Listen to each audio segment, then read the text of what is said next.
سڵاوتان لێبێ خوێندکاران، هیوادارم لە شتاق و تەندروست بن. خۆشحاڵم کە دەتوانم لەم ڕێگەیەوە درێژە بە خوێندنی بابەتەکانی ئەم ساڵتان بدەم بۆ وانەی ماتماتیکس. ئەم وانەیەمان بۆ خوێندکارانی پۆلی حەوتەمە. سەرەتا با ڕیڤیوێکی وانەی پێشومان بکەینەوانێ. Open your book, page 162. In the previous lesson, we talked about comparing probability. لەوانەی پێشووە باسی بەراوردکردنی ئەگەرەکانمان کرد. If you remember that, we talked about some terms. ئەگەر بیرتان مابێت باسی کۆمەڵێک دەستەواژەمان کرد کە بە ڕەنگی سوور بۆم دیاری کردوون کە ئەمانە بوون: experiment, outcome, event and equally likely. وتمان experiment واتە تاقیکردنەوە. هەر کردارێکە تۆ لە ژیانی ڕۆژانە تاپی هەڵەسیت ئەبێ بە تاقیکردنەوە. We say that, for example, throwing the dice is experiment. هەڵدانی بەردەزارێک تاقیکردنەوەیە. کاتێک کە تۆ بەردەزارێک هەڵەی تاقیکردنەوەیەکەکەی. And the result is the outcome. ئەنجامەکانمان ئەبن بە outcome. Outcome چییە کەواتە؟ ئەنجامەکانە. ئەنجام کاتێک کە تۆ بەردەزارێک هەڵئەیت ئەم تاقیکردنەوەیە ئەکەیت. We know that the dice contain 6 sides. بەردەزارێک لە چی پێگیێت؟ لە 6 ڕوو پێگیێت. ئەنجامەکەت چییە؟ بە تەئکید یەکێک لەم 6 ڕووەیە تەوانێ، وانە لە دوای هەڵدانی بەردەزارەکان لەم 6 ڕووە زیاتر دەرناچێت. کەواتە تۆ ئەنجامەکانێ ئەزانی کە بەردەزارەکە هەڵئەیت ئەم 6 ڕوو بۆیە تەوانێ، خێری ئەمانە شتی تر نایەتەوە، وانە کەواتە ئەم ریزەڵتانە ئەبن بە ئاوتکەمەکەمان. And the event is composed of one or more outcome. واتە ئاوتکەمێک یان زیاتر ئەتوانن ئیڤنت پێک بێنن. ئیڤنت واتە ڕووداو. چۆن؟ ئەو 6 ڕۆی کەوتمان ئەبن بە ئاوتکەم، دەرکەوتنی هەر یەکێکیان تەواو ڕووداوەکەمان بۆ دروستەکە. بۆ نمونە کە بەردەزارەکە هەڵەین ڕقم 2 تەواو ڕقم 2 بوو بە ڕووداو، ڕووی یاشتەکە. Okay. And we say that the event that have a same probability called equally likely. واتە ئەو ئیڤنتانی کە هەمان ئەگەی ڕوودانیان هەیە پیانەڵین چی؟ equally likely. بۆ نمونە ئەگەر سێری ئەم ڕەسمە بکەن: in the blue dice, landing any face are equally likely. لە بەردەزارە شینەکەیە هاتنەوەی هەر یەکێک لە ڕووەکان equally likelyە. Why? Because the probability of landing any face are equal. ئەگەری هاتنەوەی هەر یەکێک لە ڕووەکان یەکسانە. But in the red one is more likely to landing on one of the largest face. هاتنەوەی یەکێک لە ڕووە گەورەکان لە بەردەزارە سوورەکەیە ئەگەری زیاترە، کەواتە ئەمە equally likely نییە. Today we are going to talk about new lesson. Open page 166, chapter 4, lesson 7. We talk about range, mean, median and mode. لەوانەی ئەمڕۆمانە باسی range و mean و median و mode ئەکەین. Why we study this lesson? بۆچی ئێمە ئەم وانەیە فێر ببین؟ In our daily life, we sense many data set. لە ژیانی ڕۆژانەمانە بەرکەوتنمان لەگەڵ هەنێک data setە ئەبێت. Data set چییە؟ وەکو چی؟ For example, you record the height of a jump of a volleyball player, or you record the age of each member of your family. کاتێک کە تۆ ڕیکۆردی بەرزی بازهەڵانی یاریزانەکانی بالە ئەکەیت یان ڕیکۆردی تەمەنی هەموو ئەندامانی خێزانەکەت ئەکەیت، ئەمە تۆ داتاکۆ ئەکەیتەوانێ. و لە داتایەکیش زیاترە، یەک داتانیە، لە داتایەک زیاترە، بۆیە پێی ئەڵێن data set. To calculate and control this data set، بۆ ئەوەی کە هەژمار و کۆنتڕۆڵی ئەم داتایانە بکەین پێویستمان بە range و mean و median و mode ئەبێت. First, we want to know that what is the range. The range is the difference between the least and greatest value in the dataset. کەواتە range بریتیە لە جیاوازی نێوان بچووکترین بەها و گەورەترین بەها لە داتاسێتەکەمانە. ئێمە چۆن بتوانین جیاوازی نێوان گەورەترین و بچووکترین بەها بدۆزینەوە؟ هەمیشە ئەتوانین بڵێین گەورەکەیان ماینەس بچووکەکەیان بریتیە لە جیاوازی نێوان دوو بەها، کەواتە ئەتوانین بڵێین range equal to largest number minus smallest numbers. Next, we want to know that what is the mean. بابزانین mean چییە؟ The mean is average. Mean واتە تێگڕا. The mean is the sum of all the items divided by the number of items in the dataset. Mean واتە کۆی هەموو داتاکان دابەشی ژمارەی داتاکان. کەواتە ئێمە ئەتوانین بڵێین mean equal to the sum of all items divided by the number of items. Now, what is the median? The median is the middle number.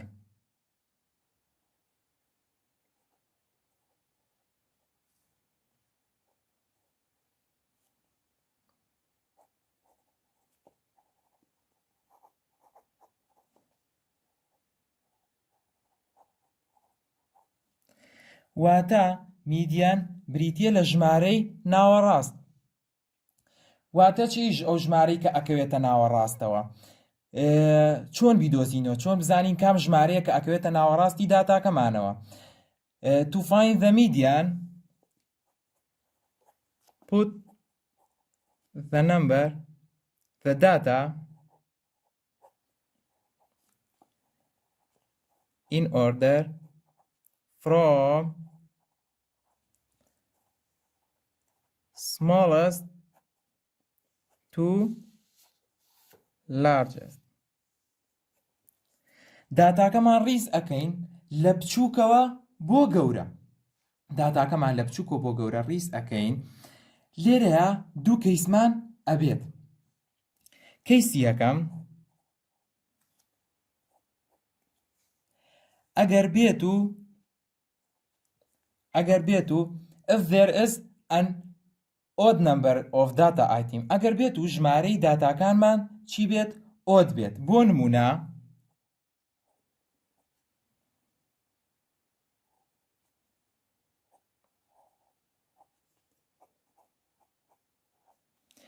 ئێستا ئەگەر سیر بکەین چەند داتامان هەیە؟ we have 5 data. 5 is odd. کەواتە ژمارەی داتاکانمان چییە؟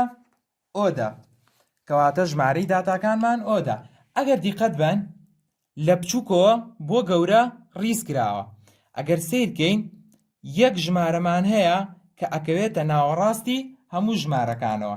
سیر بکەن لەم دیوە دوو ژمارە هەیە، لەم دیویشەوە دوو ژمارە، کەواتە ئەمە ژمارەی ناوەڕاستە.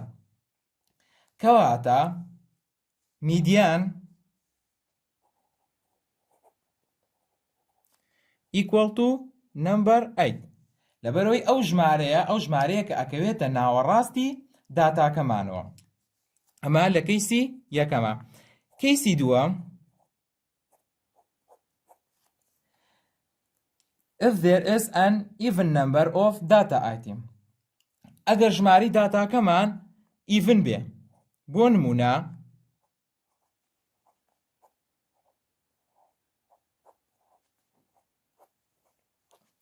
we have 6 data item. کەواتە ئێستا 6 داتامان هەیە. 6 ژمارەیەکی چییە؟ ئیڤنە. ئەگەر دیقەت بن ناتوانین یەک ژمارە بدۆزینەوە کە ئەکەوێتە ناوەڕاستی هەموو داتاکەوە. لێرە دوو ژمارەمان هەیە کە بکەوێتە ناوەڕاستی هەموو داتاکەوە. ئەگەر هەوڵ بین ناتوانین یەک ژمارە بدۆزینەوانێک کە بکەوێتە ناوەڕاستی داتاکەمانەوە. بۆ نەگە ژمارە 12 دانین، دوو ژمارە لەم دیوەیە، سێ ژمارە لەم دیوەیە، 8 دانین، سێ ژمارە لەم دیوە، دوو ژمارە لەم دیوە. کەواتە ئێمە دوو ژمارەمان هەیە کە کەوێتە ناوەڕاستی داتاکەمانەوە. لەم کەیسەیانە چۆن میدیان ئەدۆزینەوە؟ median equal to the mean of two middle numbers. مینی ئەو دوو ژمارەیە کە ئەکەونە ناوەڕاستەوە. کەواتە مینەکان چۆن ئەدۆزینەوە؟ 8 plus 12 divided by 2 equal to 20 over 2 equal to 10. کەواتە ئەگەر داتاکەمان ئیڤن بوو دوو ژمارەمان ئەبێت. بەم شێوەیە میدیانەکەی ئەدۆزینەوە. Next, we want to know that what is the mode. با بزانین مۆد چییە. The mode is the value or value that occur most often. مۆد ئەو بەهایەیە یان چەند بەهایەکە کە زۆرترین دووبارەبوونەوەی ئەبێت لەناو داتاسێتەکەمانە. کەواتە ئەتوانین بڵێین there can be one mode, more than one mode or no mode. کەواتە گونجێت مۆدمان هەبێت، یەک دانەمان هەبێت و ئەشگونجێت لە دانەیەک زیاترمان هەبێت و ئەشگونجێت نەمان بێت. با بزانین چۆن. بۆ نمونە ئەگەر ئێمە ئەم داتاسێتەمان هەبێت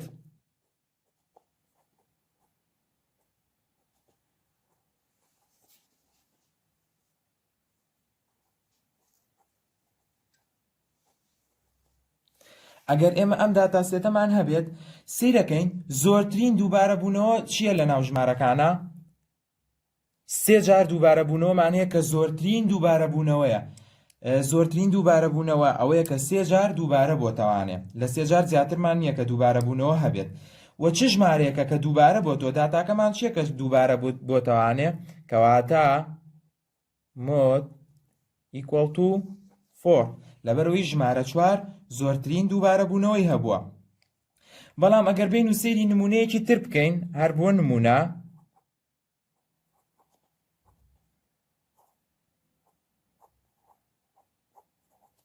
ئەگەر سێری ئەم داتاسێتەکەین زۆرترین دووبارەبوونەوەمان دوو جارە. دوو جار دووبارەبوونەوەمانەیە کە زۆرترین دووبارەبوونەوە بێت. کەواتە ئەم دوو ژمارەیە هەردووکیان ئەبن بە مۆد. مۆد equal to 4 and 13. بەڵام ئەگەر بێت و سێری ئەم نمونەیە بکەن هیچ دووبارەبوونەوەیەکمان نییە. So we have no mode.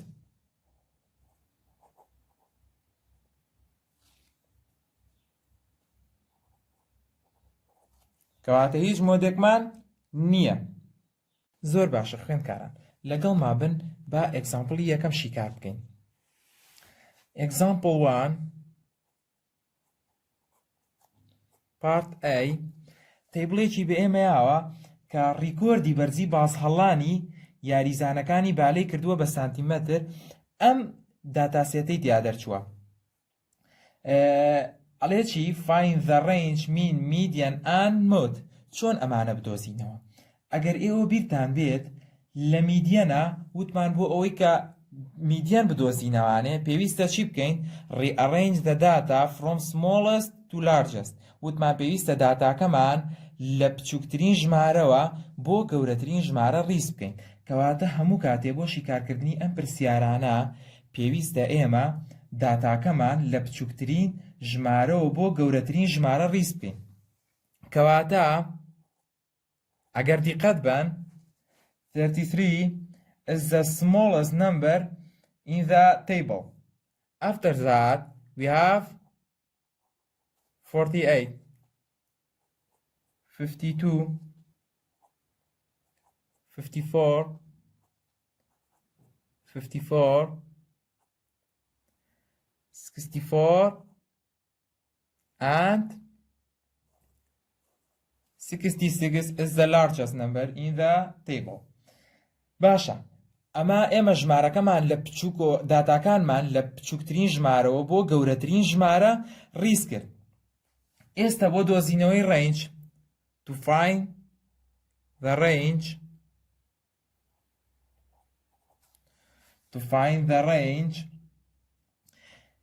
ئێمە وتمان range ئەکاتە چی؟ وتمان range equal to the largest number minus smallest number.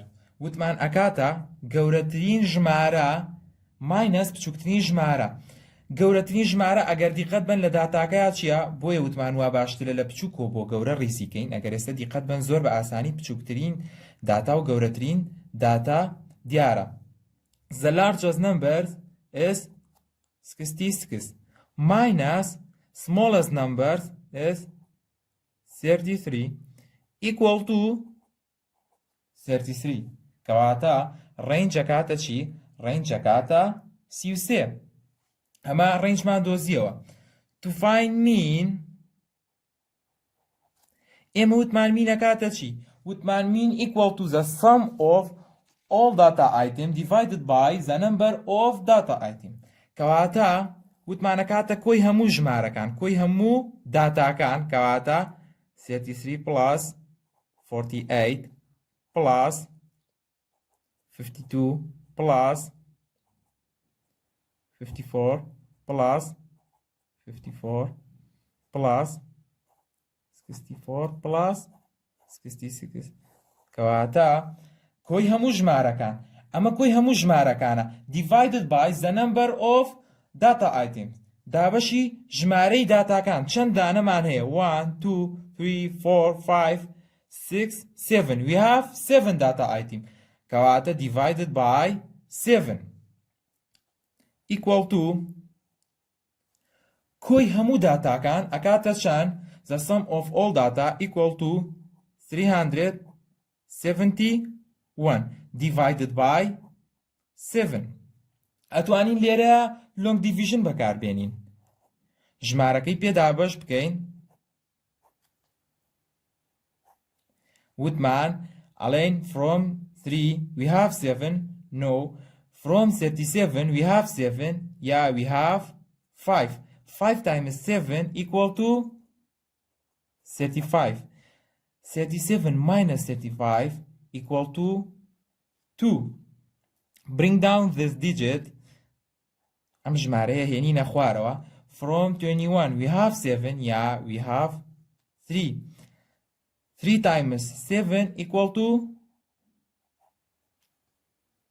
21 21 minus 21 equal to 0 کەواتە مین ئەکاتە چەند ئەکاتە 53 ئەمە مینیشمان دۆزیەوانێ بۆ دۆزینەوەی مۆد ئێمە وتمە بۆ دۆزینەوەی میدیان دوای مین to find median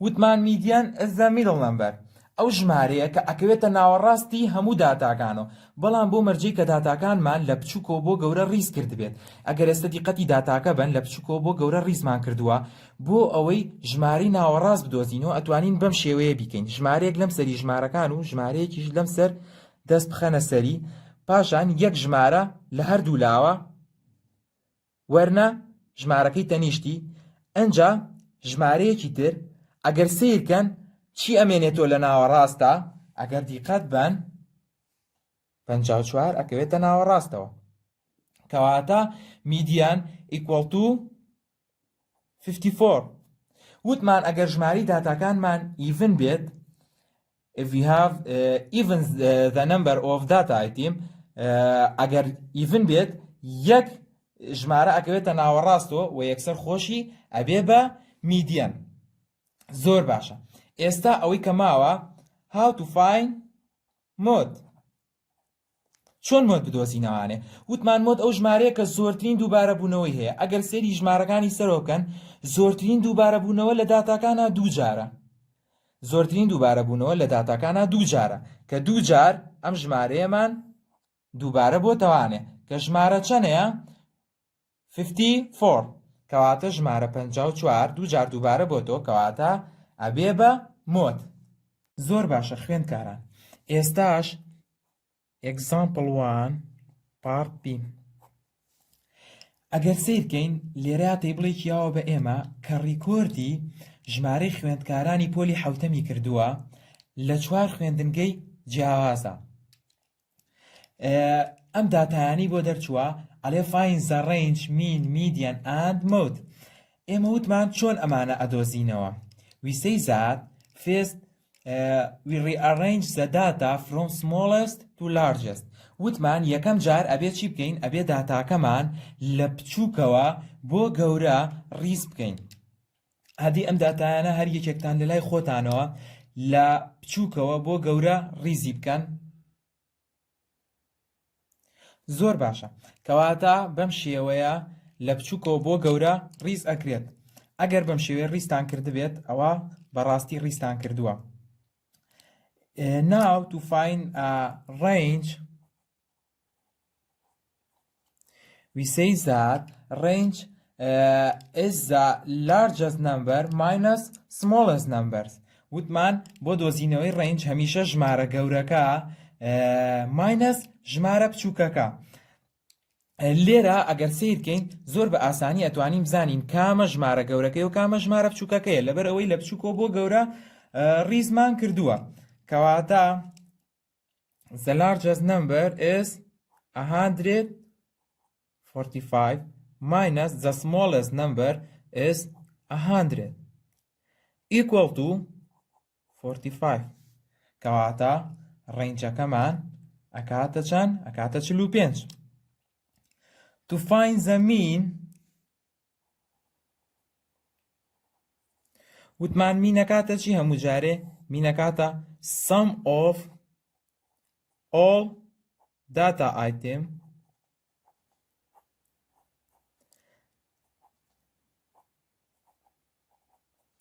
divided by the number of data item. لێرە چەند ژمارەمان هەیە؟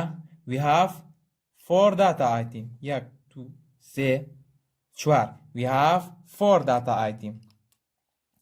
کەواتە divided by 4 equal to the sum of all data equal to 496 divided by 4.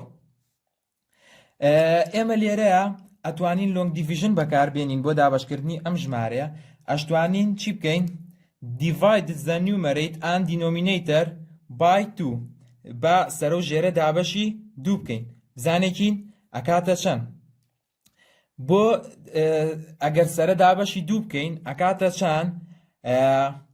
496 divided by 2 equal to 248 and 4 divided by 2 equal to 2.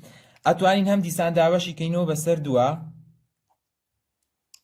خوارەوە ئەبێ بە 1. 248 divided by 2 equal to 124.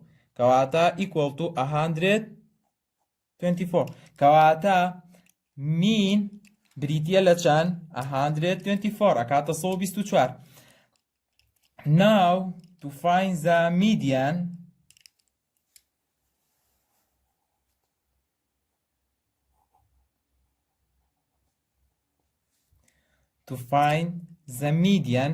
وتمان median چیە؟ median is the middle number. ئەو ژمارەیە کە ئەکەوێتە ناوەڕاستەوە.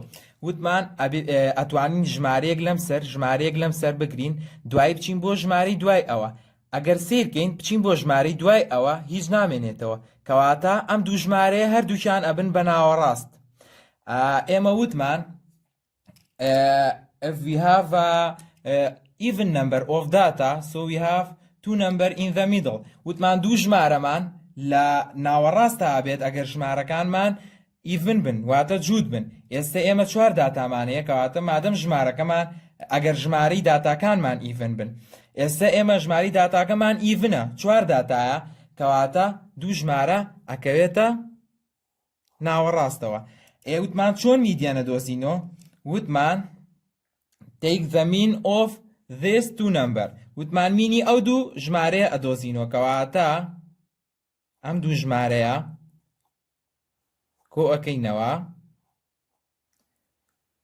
دابەشی دوی ئەەکەین ئەکاتە چەند 125.5 ژمارەکان کۆکەینەوە و دابەشی دوی ئەەکەین ئێمە زانین کە ئەم دوو ژمارەیە کۆ بکرێتەوە و دابەش کرێ ئەکاتە 125.5 ئەگەر نەشت زانی ئەمە زۆر ئاسانە ئەگەر نەشت زانی ئەتوانی لۆنگ دیڤیژن بەکاربێنی ئێستا بۆ دۆزینەوەی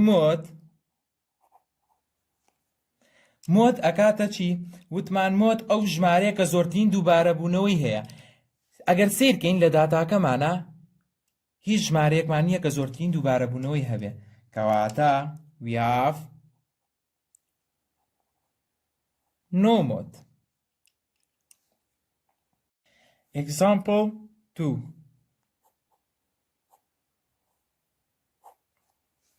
ئەگەر سیرکەین لێرەیە داتاکەمان بە شێوەی بارگراف دراوە بە ئێمە ئەڵێ find the range mean median and mode ئێمە بۆی ئەمانە بدۆزینەوە پێویستەکە داتاکەمان بکەینەوە بە ژمارە چکە ئێمە بێ داتاسێتەکەمان بە شێوەی ژمارە بێ بۆ ئەوی بتوانین ئەم شتانە بدۆزینەوانێ چۆنی گۆڕینەوە بە ژمارە کۆتایی هەر ستونێک بەهێڵێک ئەتوانین بگەێنین بەو تەوەرەی کە ژمارەکەی لەسەرە وەکو لە ڕسمەکەیە بۆم کردوون بە ڕەنگی سوور گاندوومە بەو تەوەرەی کە ژمارەکەی لەسەرە کەوتە سەر هەر ژمارەیەک ئەوە ئەبێ بە بەهای ئەو ستونە for example the first is equal to 24 and the second is between 24 and 28 so we have 26 the third is equal to 28 and the fourth is equal to 32 the last one is between 26 and 28 so we have 27 بەم شێوەیە داتاکەمان گۆڕیەوانێ بە ژمارە ئێستا ئێمە داتاسێتەکەمان بەم شێوەیە ئێستا ئەتوانین بە ئاسانی ڕێنج و مین و میدیەن و مۆد بدۆزینەوانێ وتمان سەرەتا چیەکەین first rearrange the data from smallest to largest لە بچووکترینەوە بۆ گەورەترین ژمارەکان ڕیزەکەین ئادەی هەر یەکێکتان لە لای خۆتانەوە ژمارەکان لە بچووکەوە بۆ گەورە ڕیز بکەن بەم شێوەیە لە بچووکەوە بۆ گەورە ڕیزمان کرد ئێستا بۆ دۆزینەوەی ڕێنج وتمانەکاتە گەورەترین ژمارە ماینەس بچووکترین ژمارە کەواتە 32 is the largest number minus 24 is the smallest number equal to 8 کەواتە ڕێنجەکەمان بریتیە لە 8 to find mean وتمان چی mean equal to the sum of all value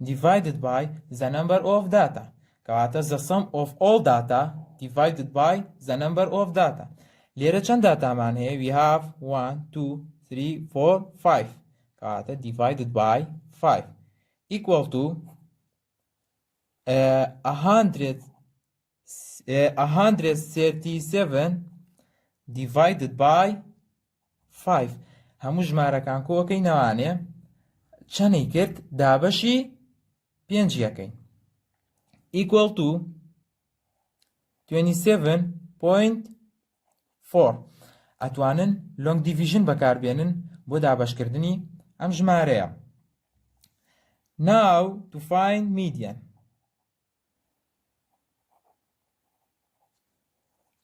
مان ئەو ژمارەیە کە ئەکەوێتە ناوەڕاستی داتاکەمانەوە کاتێک کە داتاکەمان لە بچووکۆ بۆ گەورە ڕیزکرابێت بزانین چ ژمارەیەک ئەکەوێتە ناوەڕاستیەوە توان ئەگەر ژمارەی داتاکان ئۆت بێت کەواتە یەک ژمارەمان هەیە کە ئەکەوێتە ناوەڕاستەوە ئەو ژمارەیە خۆی ئەبێ بە میدیان کەواتە میدیان equal to 27. Now to find mode. وتمان مۆد ئەو ژمارەیە کە زۆرترین دووبارە بوونەوەی هەیە وانە بزانین چ ژمارەیەک زۆر دووبارە بۆتەوانێ ئەگەر سێ بکەین هەموو ژمارەکان یەک جار هاتوون ئەگەر ژمارەکانیش هەمویان دووبارە ببنەوە ئاگادار بن ئەگەر ژمارەکانیش هەمویان دووبارە بوو بێتنەوە بەڵام هەمویان بە قەدەر یەک بن بۆ نمونە هەر یەکێک لە ژمارەکان دوو جار هاتبێت ئەو کاتەش هەر مۆدمان نابێت لەبەر ئەوەی هەموو ژمارەکان بە قەدەر یەک دووبارە بوونەتەوە ژمارەیەکمان نییە کە لە هەموو ژمارەکان زیاتر یا چەند ژمارەیەکمان نییە کە لە ژمارەکانی تر زیاتر دووبارە بوو بێتنەوانێ کەواتە مۆد دەکاتە چەند مۆد equal to مۆدمان نییە لەبەرەوەی هیچ ژمارەیەک دووبارە نەبووەتەوە وایە کەواتە we have no mode